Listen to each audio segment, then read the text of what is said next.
Hola a todas y bienvenidos a este webinar online de la Fundación AUCE, enmarcado dentro del programa de itinerarios de inserción sociolaboral para personas con hoy otras displasias y fundaciones de la Fundación. Y nada, me presento, yo soy Rubén Muñoz, el psicólogo de la Fundación AUCE y también partícipe de este programa. Y me acompañan en esta tarde pues, mis compañeros, Julia Piniella, directora de la Fundación, que también tiene una participación muy destacada dentro de este programa, y Carlos Monfort, el trabajador social de la Fundación y que es el principal responsable de llevar a cabo este proyecto. Y nada, como sabéis, en este webinar pretendíamos informaros de los resultados que hemos obtenido de la encuesta sociolaboral que hicimos a las personas con OI y sus familiares en España. Y bueno, como os adelanto un poquito, ¿no? que fue una encuesta pues más o menos sencilla, teníamos intención, ¿no? de que participaran la mayor cantidad de personas posibles, así que no fue muy extensa, os adelanto que tampoco va a ser un webinar demasiado prolongado. Y tras la exposición de estos resultados, pues mi compañero Carlos os va a hablar un poco de este proyecto de inserción sociolaboral, de las actividades que llevamos a cabo en él y de cómo podéis participar y apuntaros, ¿de acuerdo? Pues nada, si queréis empezamos. Y bueno, antes de nada os quería comentar que actualmente no existe ningún estudio, ninguna investigación, ningún proyecto que haya evaluado cuál es la situación sociolaboral de las personas con OI y sus familias en España. Bueno, ni en España ni tampoco a nivel internacional, ¿no? No existen estudios al respecto. Lo que sí que existe en España son investigaciones o unos estudios que evalúan cuál es la situación sociolaboral de las personas con enfermedades raras, ¿no?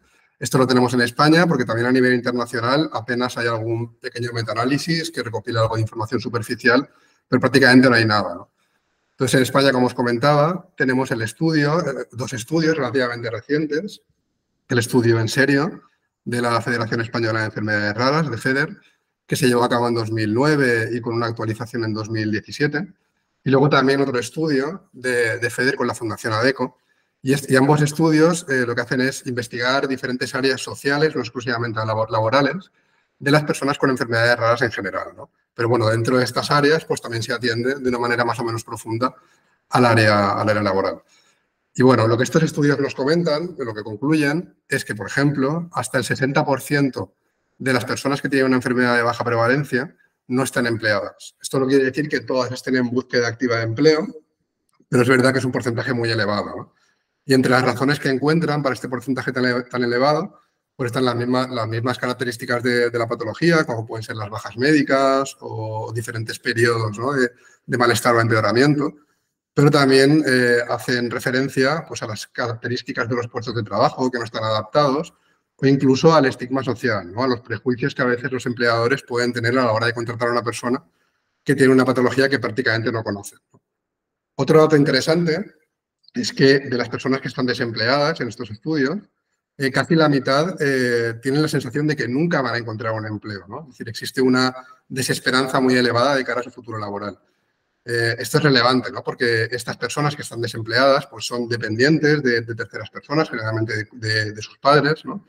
Y esta situación de dependencia sí que contribuye muchas veces a minar pues la sensación de autoestima, de autoeficacia, ¿no?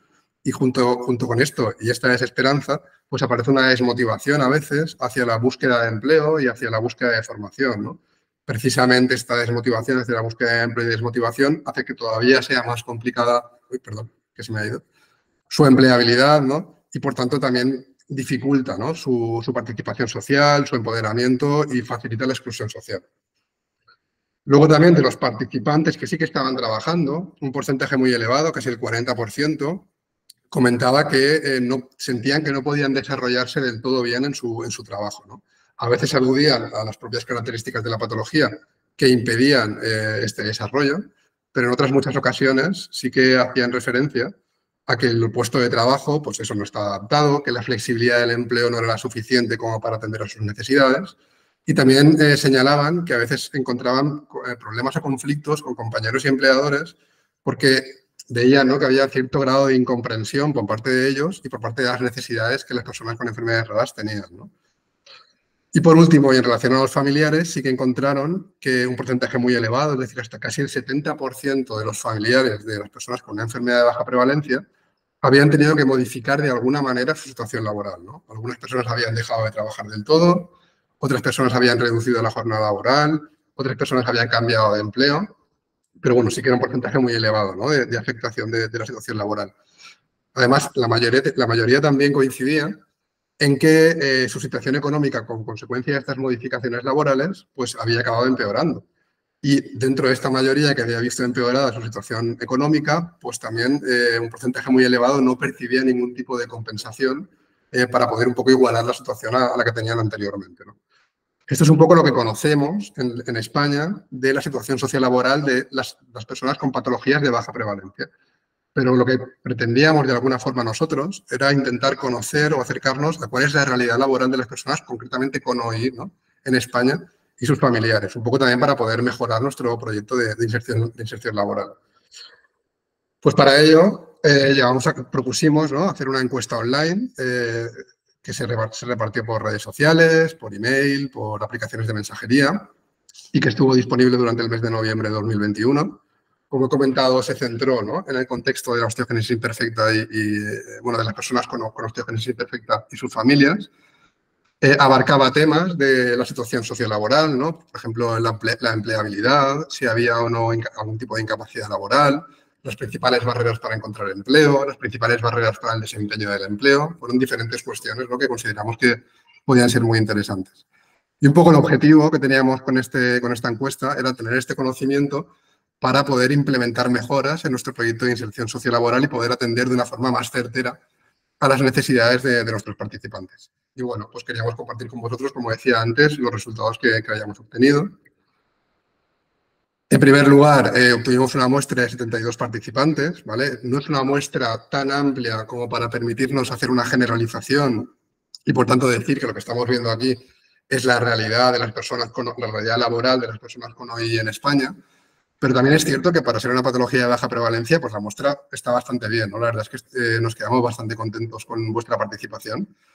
Y bueno, con respecto a la distribución por sexos, vemos que hay un 70% de mujeres, un 30% de hombres, una diferencia importante, que tampoco nos llama la atención, porque bueno, estamos habituados, ¿no? Por alguna razón, no sabemos muy bien por qué, pero cuando hacemos algún tipo de estudio, encuesta o algún tipo de convocatoria a través de redes, casi siempre las personas que responden pues suelen ser más mujeres. No, bueno, es una cuestión que no entendemos por qué, pero es así, ¿no? Luego, con respecto a otros datos sociodemográficos, encontramos que la mayor cantidad de participantes fueron personas con OI, hasta el 77,7%, y un porcentaje más bajo de familiares, 22,3%, ¿no? Todos padres o madres de personas con OI. Luego, respecto a la severidad de la patología, observamos que la mayoría se sitúa en una OI leve o una OI moderada, ¿vale? Hasta el 86% se sitúa así aquí, y un porcentaje muy pequeñito de personas informaron tener una OI grave. Este 14% pues no dejan de ser 3 o 4 personas a lo sumo, ¿no? El resto fueron todos personas con OI leve o moderada. Y luego tuvimos participantes de todas las edades a partir de los 18 años, pero es cierto que el grueso de los participantes se situó entre los 36 y los 55 años. Respecto a otros datos interesantes, observamos que la mayoría de los participantes con OI, aquí estamos ya con participantes con OI, hemos dejado un poco de lado a los familiares, a los que volveremos al final. De las personas participantes con OI, la mayoría, pues casi un 80% o más de un 80%, tenían reconocido algún tipo de grado de discapacidad, ¿vale? Y de estos, más del 75%, un grado de discapacidad de más del 33%. Y tenemos un porcentaje un poco más pequeño, no llega al 20% de personas que no tienen ningún tipo de discapacidad reconocida.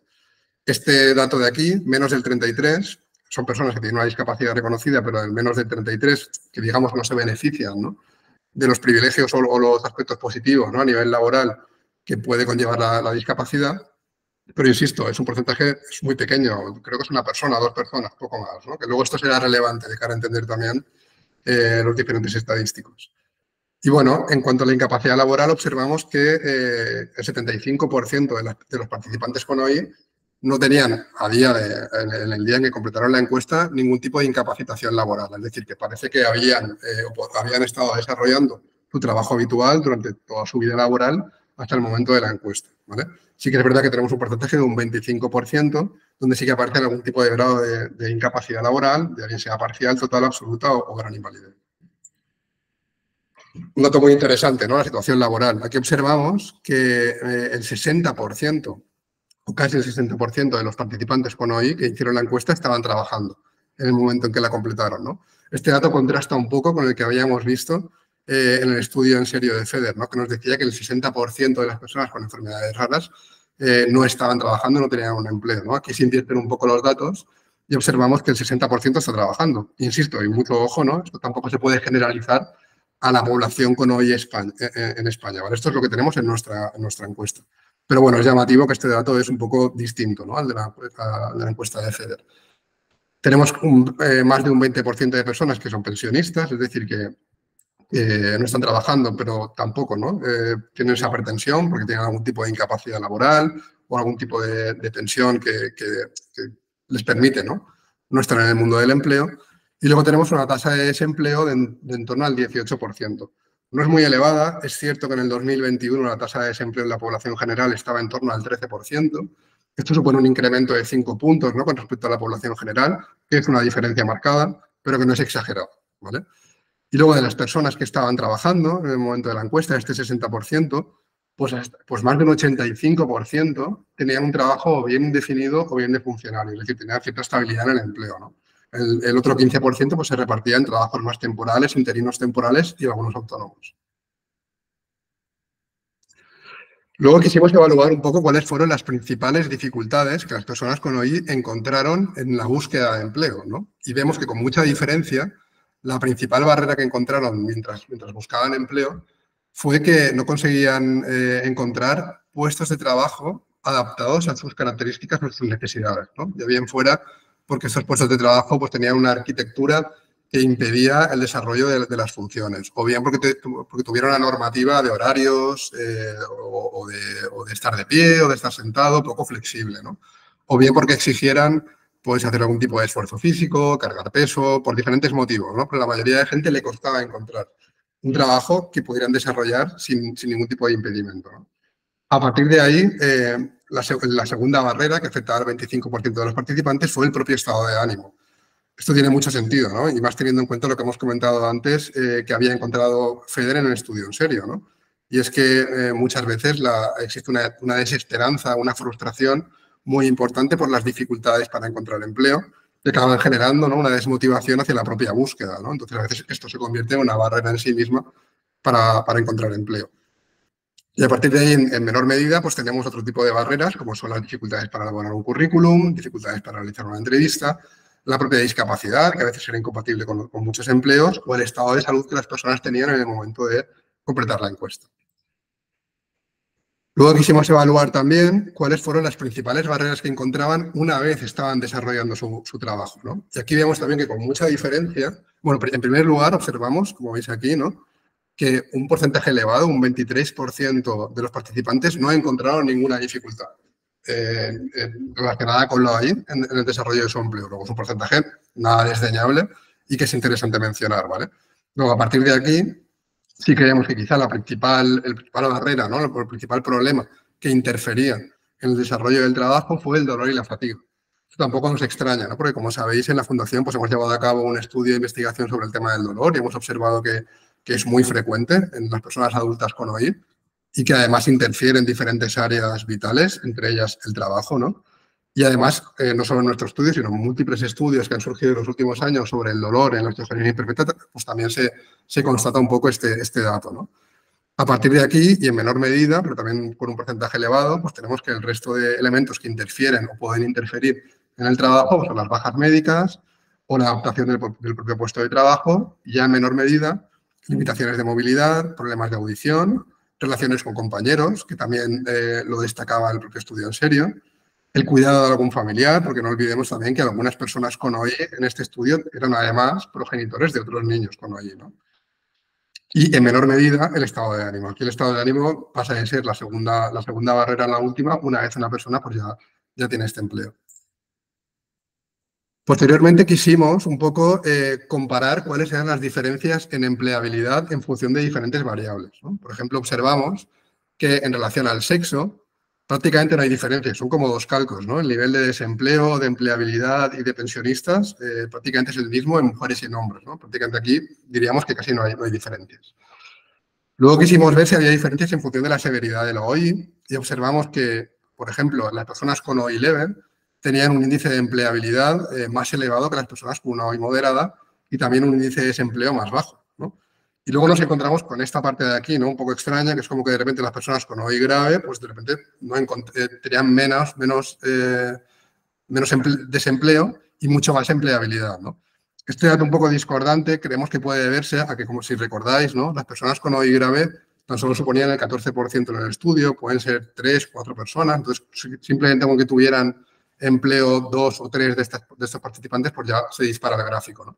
Pero si eliminamos este gráfico, y que insisto que tiene una muestra muy pequeña, sí que parece existir una tendencia a que a más severidad de la patología, más dificultades para la empleabilidad. Pero bueno, esto, insisto, con pinzas porque es difícil de interpretar, ¿no? Luego sí que encontramos que parece que el reconocimiento de la discapacidad se relaciona también con el nivel de empleo y desempleo. Por ejemplo, vemos que con una diferencia muy importante, las personas que no tenían ningún tipo de discapacidad reconocida tenían porcentajes de desempleo mucho más elevados y porcentajes de empleabilidad mucho más bajos que el resto de personas que sí que tenían algún tipo de grado de discapacidad reconocida. Aquí de nuevo encontramos un dato un poco extraño, ¿no? Personas con una discapacidad reconocida de menos del 33% que tienen una empleabilidad del 100%. Esto, insisto, pasa lo mismo que en el gráfico anterior, al ser probablemente una muestra compuesta por una persona o dos, que fueron las que informaron de tener ese tipo de discapacidad, pues un poco rompe la gráfica, ¿vale? Pero si eliminamos este elemento, sí que vemos que parece que el reconocimiento de la discapacidad facilita la empleabilidad. Luego comparamos también la situación de empleabilidad en función de la edad y observamos que no hay muchas diferencias desde los 25 hasta los 55 años. ¿Vale? Sí que existen, pero son más leves, ¿no?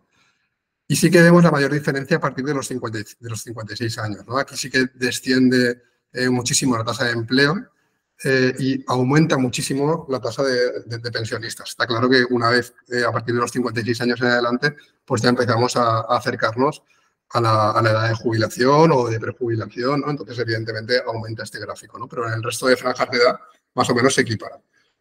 Y aquí sí que observamos, en cuanto al nivel de estudios, una diferencia importante, ¿no? Y es que aquellas personas que no tenían estudios o tenían estudios muy básicos, tenían con muchísima diferencia una tasa de desempleo muchísimo más elevada, ¿no? A partir de aquí, si existían estudios, fueran de secundaria, formación profesional, universitarios o máster, vemos que la empleabilidad aumenta mucho y disminuye el desempleo. ¿Esto qué nos dice? Pues nos dice que seguramente la formación es un elemento indispensable e importantísimo, ¿no? A la hora de facilitar la empleabilidad, ¿no? Es un dato muy relevante. Además de lo comentado, otros datos que son interesantes es que de las personas que participaron en esta encuesta y que estaban desempleadas, casi la mitad se encontraban en una búsqueda activa de empleo. También casi la mitad de los participantes consideraron, y esto se ratifica un poco con el gráfico que acabamos de ver, ¿no? Consideraron que la formación mejoraría su empleabilidad, pero de estas personas que estaban interesadas en formarse, el 50%, la mitad, tenían muchas dificultades para encontrar una formación que se adecuara a sus necesidades, ¿no? Esto es muy interesante porque todos estos aspectos los trabajamos también desde nuestro programa de inserción sociolaboral, ¿no? Y luego, ya para finalizar los datos, pasamos a los datos de los familiares, ¿vale? Encontramos que de los familiares que participaron, todos padres o madres, el 62% estaba trabajando en el momento de hacer la encuesta. Encontramos que un 12% eran pensionistas y luego un nivel de desempleo del 18,8%, casi el 19%, ¿no? De nuevo, es cierto, ¿no? Que no hay una diferencia muy exagerada con respecto a ese 13% de la población general, pero sí que es verdad que son casi 6 puntos de diferencia, ¿no? Se nota que sí que afecta, ¿no? Al nivel de desempleo la familiaridad, ¿no? Con una persona con osteogénesis imperfecta. Y luego teníamos un 6,2% de personas que estaban desempleadas, pero no estaban en una búsqueda activa de empleo. Es decir, habían tomado la decisión de convertirse en cuidadores a tiempo completo. Y bueno, también con respecto a los familiares encontramos datos muy interesantes, como que casi la mayoría, el 87,5%, en algún momento de su vida ha tenido que dejar de trabajar para cuidar y atender a su hijo o hija. Encontramos también que casi el 40% no ha recibido ningún tipo de prestación por tener un hijo con una patología de baja prevalencia, aunque eso, como decíamos al principio, sí que puede incidir en la situación económica de las familias. También es interesante destacar que el 100% de los familiares que no tenían empleo se encontraban en ese momento en una búsqueda activa. Y también, un dato muy interesante es que el 81% de los participantes manifestó experimentar en algún momento algún tipo de conflicto con sus compañeros o con la empresa como consecuencia de conciliar el trabajo con el cuidado de sus hijos, ¿no? Cuando observamos o intentamos evaluar las principales barreras que tenían los familiares, ¿no?, los progenitores, a la hora de buscar empleo, pues con un 25% lo más relevante fue encontrar un trabajo que me permitiera además conciliar mi vida laboral con mi vida familiar y el cuidado de la persona con osteogénesis imperfecta. Y aquí de nuevo otra vez el segundo ítem, la segunda barrera más frecuente fue el propio estado de ánimo, ¿no? Algo que también nos habla un poco de el estrés que a veces los padres pueden tener en esta conciliación, ¿no? Por un lado la vida laboral y por otro lado el cuidado de un hijo con una patología de baja prevalencia. Y nada, ya simplemente las conclusiones. Simplemente decir que, como hemos observado, la mayoría de los participantes no presentan ningún tipo de incapacidad laboral, ¿no? Eso quiere decir que parece que durante su vida laboral pueden desarrollar su trabajo sin graves problemas. También que el porcentaje de desempleo, tanto en familiares como en personas con OI, es más elevado que en la población general, no de una forma exagerada, pero sí es más elevado. Encontramos un dato positivo, ¿no? Y es que es más del 85% de las personas con OI que trabajan pues tienen un trabajo bastante estable. También destacar que la principal barrera para el empleo, en el caso de los familiares, es encontrar un empleo que se pueda conciliar con el cuidado de los hijos. Y en el caso de las personas con OI, pues las propias limitaciones de la patología, ¿no?, que es difícil a veces casarlas con las características de un puesto de trabajo específico. En ambos casos, familiares y personas con OI, el estado de ánimo es identificado como la segunda barrera más importante. Luego también destacar que el dolor y la fatiga se señala como la principal dificultad de las personas con OI para el desarrollo de su trabajo, seguida por las bajas médicas y la adaptación del puesto de trabajo.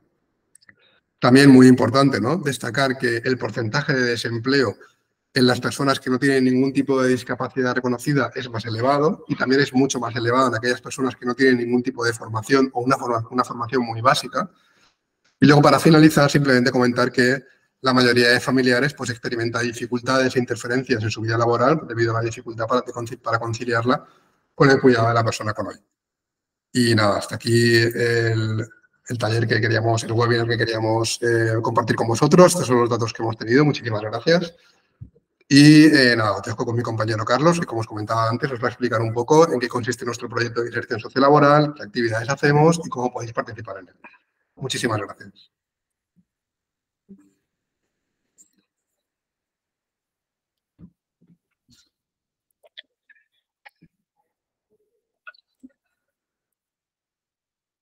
Hola, buenas tardes a todas las personas que nos estáis viendo en directo y buenos días, medios días o el momento que nos estéis visualizando a las personas a través de nuestro canal de YouTube o cualquier otro medio que estéis viendo el vídeo.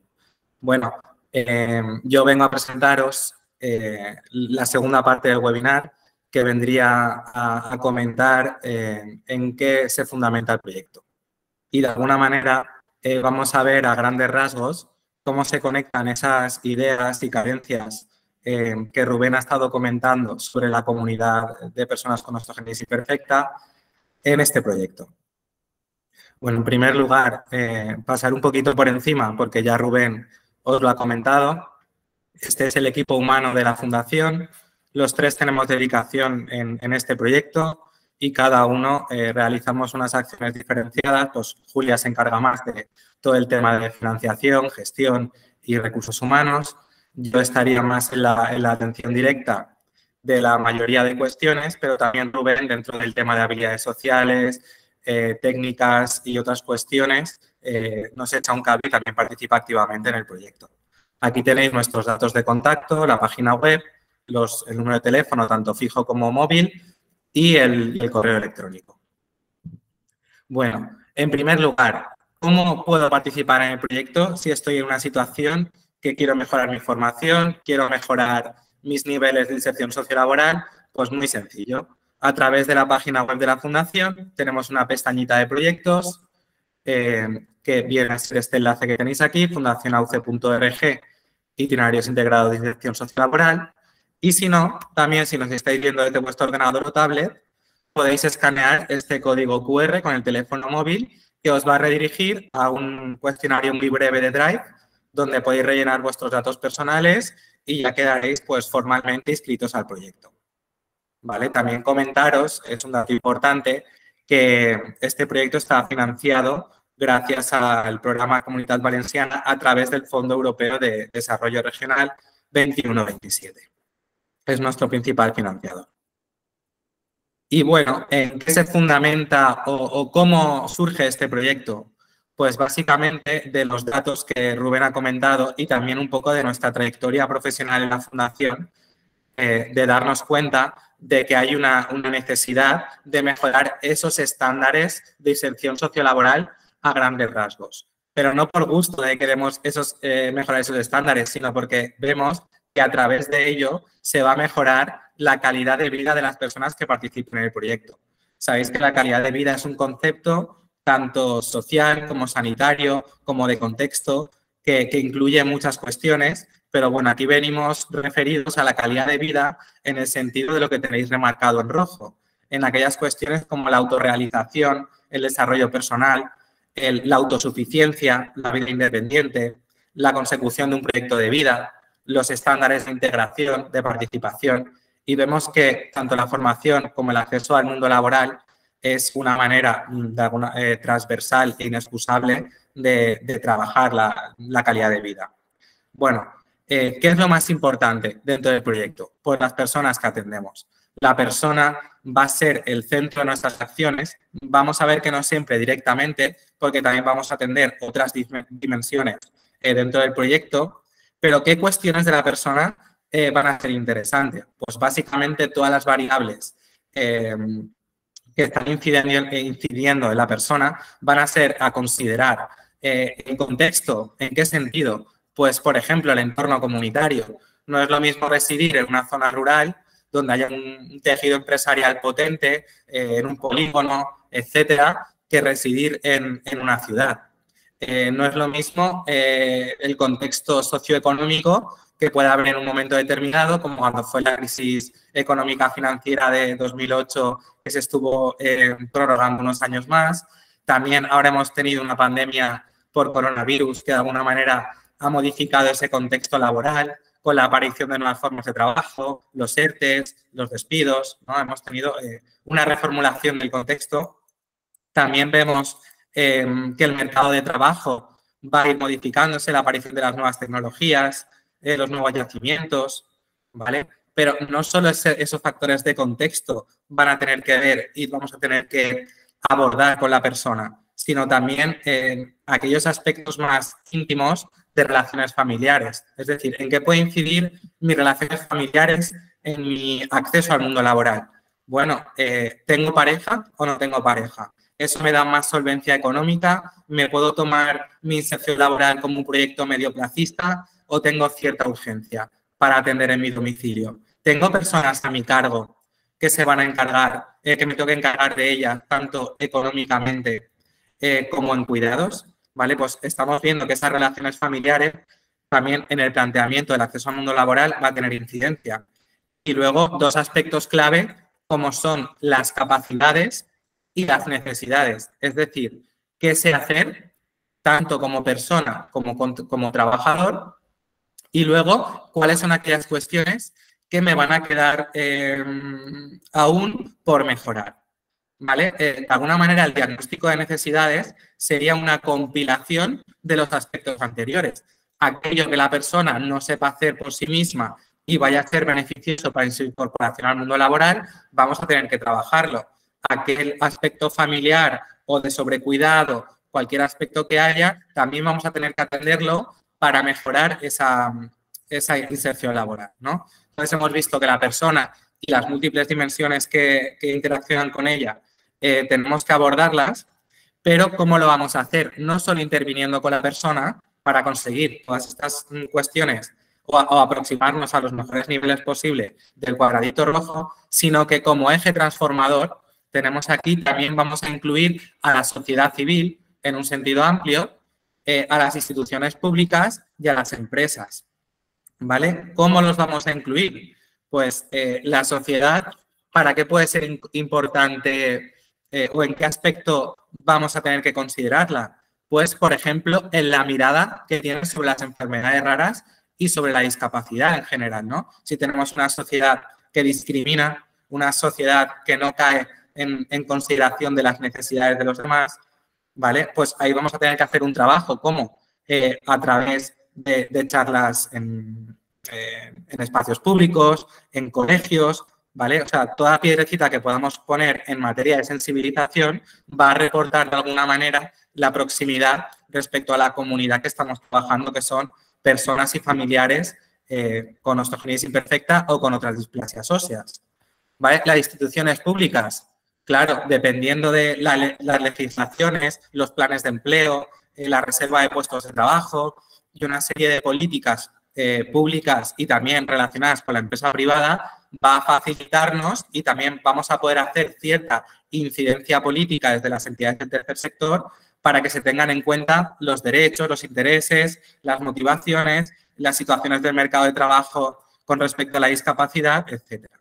¿Vale? Y por último, las empresas. Las empresas pues, van a ser el eje también, el más importante después de las personas, porque son las que de manera directa nos van a facilitar esa incorporación. ¿Cómo? A través de políticas de responsabilidad social empresarial, de diseños de espacios universales, a través de políticas de telejob, que quizás pueden también, de medidas, perdón, que nos pueden facilitar también la incorporación al mundo laboral de personas con movilidad reducida desde su propio domicilio, ¿vale? Que les adecuen a nivel de adaptabilidad esos espacios diseñados dentro de la empresa, pasillos anchos, estanterías bajas, mesas, todo el mobiliario, ¿no? Pues también tiene que haber una voluntad por parte de la empresa de querer de alguna manera tener esos diseños universales para todos. Y bueno, ya para acabar con esta diapositiva, vemos que el empleo se puede acceder a través de diferentes modalidades. Tenemos el empleo como asalariados en el ámbito empresarial, pero también desde el proyecto tratamos de potenciar y de poneros en contacto con servicios de empleo, de desarrollo local y otros organismos, asociaciones de autónomos, etcétera, que os puedan facilitar conocimientos y la realización de un plan de empresa, por ejemplo, para que aquellas personas que tienen ideas emprendedoras también puedan optar por cristalizarlas de alguna manera. Y bueno, y por último, como hemos visto también, la reserva de empleo público o en centros de empleo y otros empresas de inserción y otras similares que veremos que también es otra de las opciones de incorporación. Y por último, pues bueno, desde la Fundación, como Rubén también nos ha comentado, tratamos de hacer como un cribado, de aproximaros a aquellos recursos formativos que consideramos más interesantes para vuestro perfil profesional, pues aquellas cosas que estén más carentes, aquellas que estén más demandadas en el ámbito del trabajo, como pueden ser cuestiones de nuevas tecnologías, de idiomas, de programas de gestión concretos, si tengo una profesión muy específica, de diseño web, de recepción, ¿vale? O cualquier otro tipo de sistema, ¿vale? Ahora vamos a ver cómo desde la Fundación abordamos el proyecto. Pues básicamente ya hemos visto que tenemos como 3 agentes de cambio o de intervención, como son las personas, la sociedad y las empresas y otros organismos asimilados. Pues básicamente lo hacemos con 3 acciones grandes, ¿no? Que son esas sesiones individualizadas a través de lo telemático o de la presencialidad en la sede de la Fundación. Tenemos también sesiones y talleres grupales, como puede ser esta sesión que estamos teniendo ahora. Y también, por último, esas relaciones institucionales, pues tanto con empresas, con administraciones públicas, con academias formativas, ¿vale? Que va a ser importante también participar. Aquí os he puesto algunos ejemplos de lo que hacemos dentro de cada gran sección del proyecto, pues atender todas esas cuestiones prelaborales que luego vamos a ver cuáles son y qué micropasos damos dentro de esas cuestiones prelaborales. Y nada, voy a pasar a la siguiente diapositiva porque considero que ahí se explica todo mejor, ¿vale?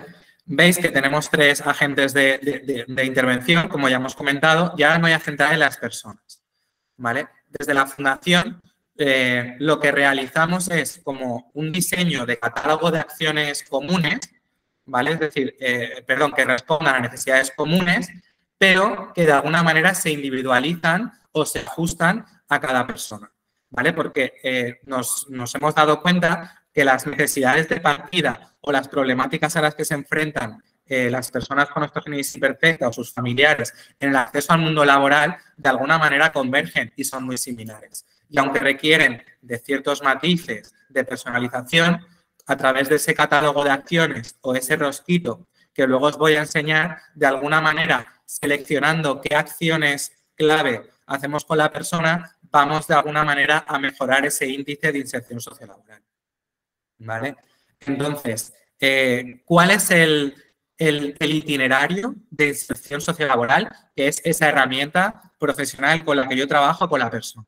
¿Vale? Pues vosotros y vosotras os inscribiríais a través del QR del enlace de la fundación y yo tendría una primera atención con vosotros. Una sesión que llamamos de acogida. Dentro de esa sesión de acogida, yo iba a hacer una recogida de información, tanto de experiencia laboral, formativa, como de relaciones familiares, situación socioeconómica y cualquier situación de salud y cualquier cuestión que pueda ser de relieve para el acceso al mundo laboral.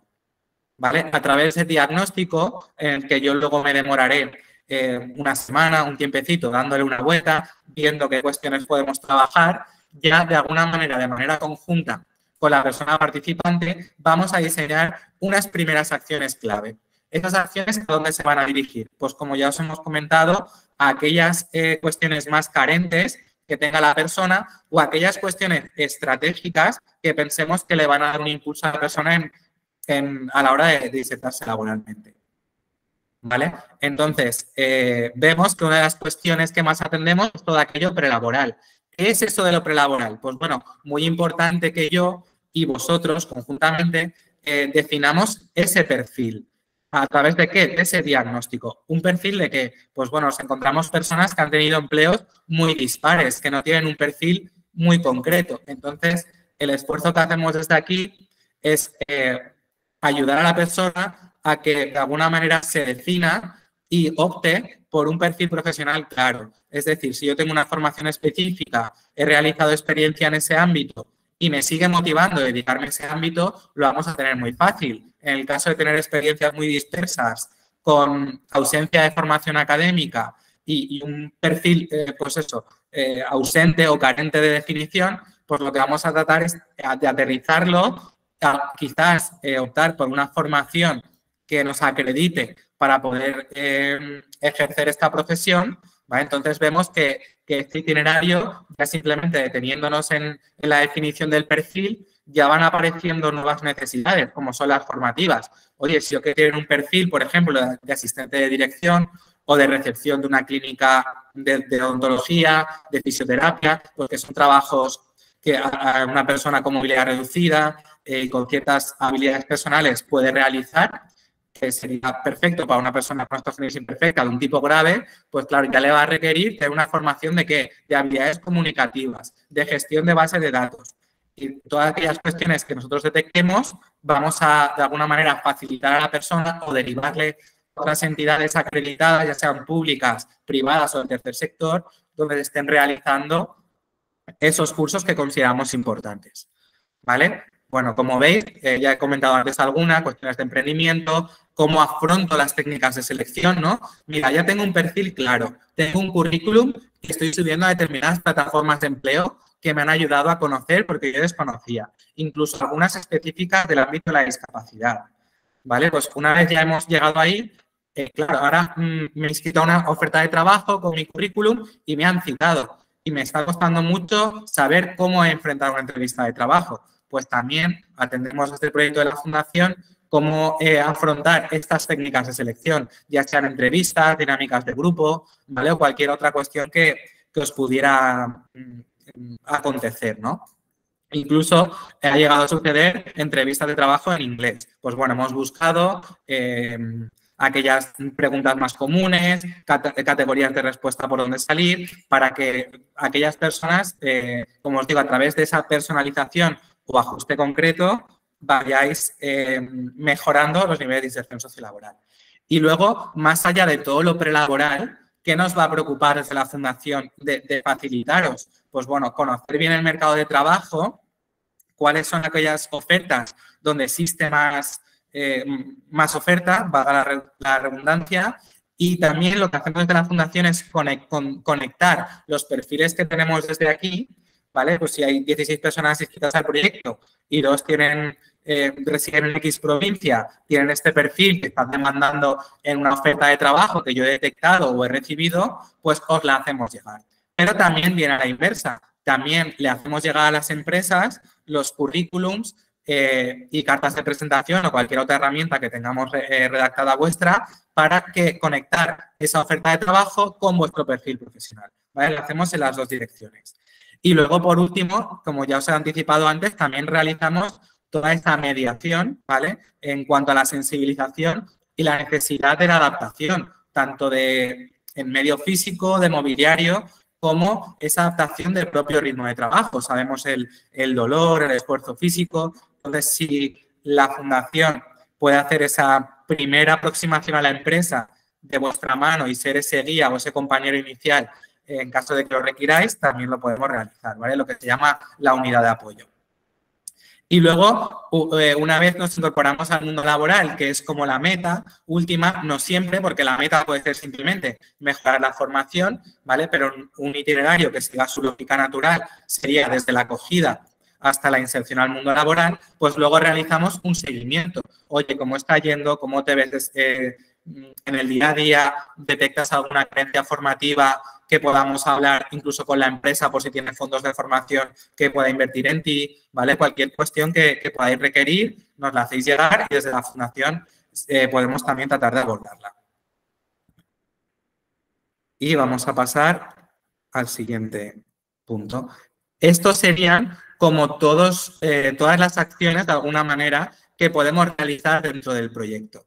Entendiendo esta burbujita donde pone Start como el inicio, ¿vale? No quiero que entendáis esto como una lógica que tiene una secuencia natural, sino porque no tenemos por qué pasar por todos estos pasitos o burbujas para lograr la inserción sociolaboral, sino que tendremos que elegir aquellos elementos estratégicos o que sean deficientes en vuestro caso para mejorarlos, para llegar a ese núcleo, que es la inserción sociolaboral.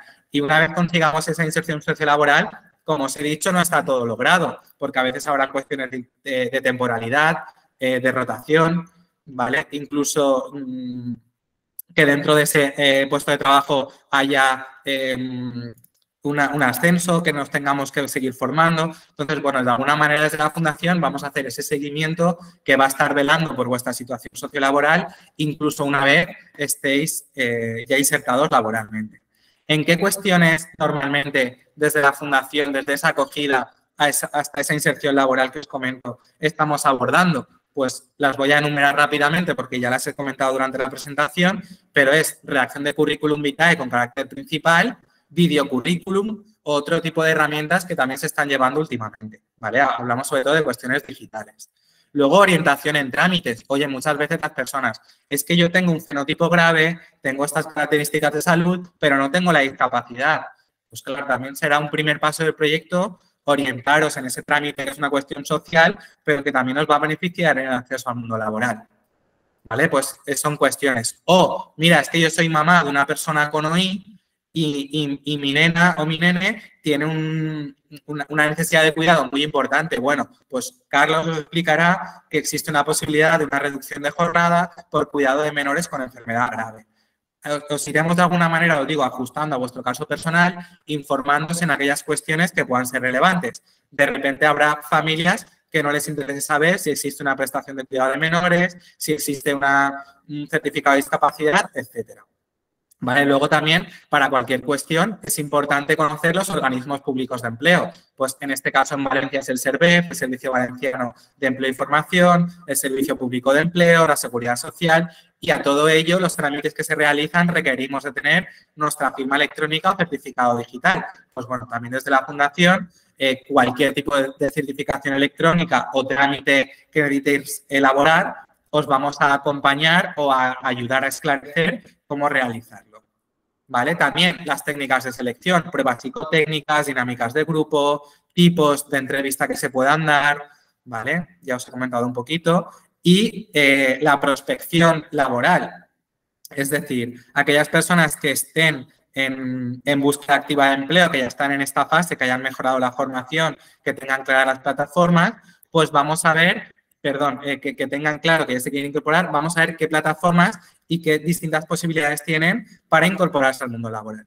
Y como ya os he dicho, desde la Fundación tratamos de haceros llegar aquellas ofertas importantes, pero sobre todo que las tengáis a vuestro alcance en vuestros diferentes perfiles, ya puedan ser de LinkedIn, de Bizjob o cualquier otra plataforma que utilicéis para encontrar trabajo.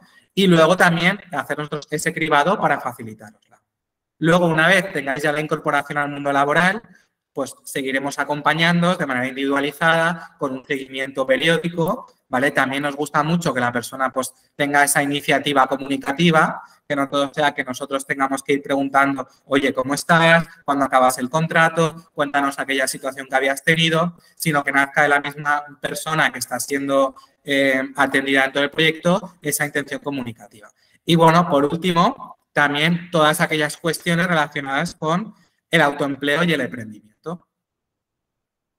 Y vamos a ver, por último, algunas conclusiones que tomo como del proyecto.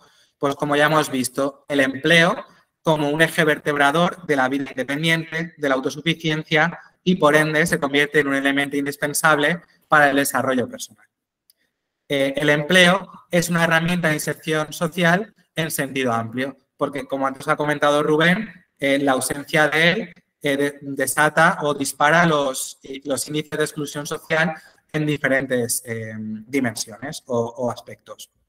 Luego, como también hemos visto en los datos de Rubén, la formación va a ser un facilitador y a mayor formación casi va a haber una correlación a mayor facilidad de acceso al empleo.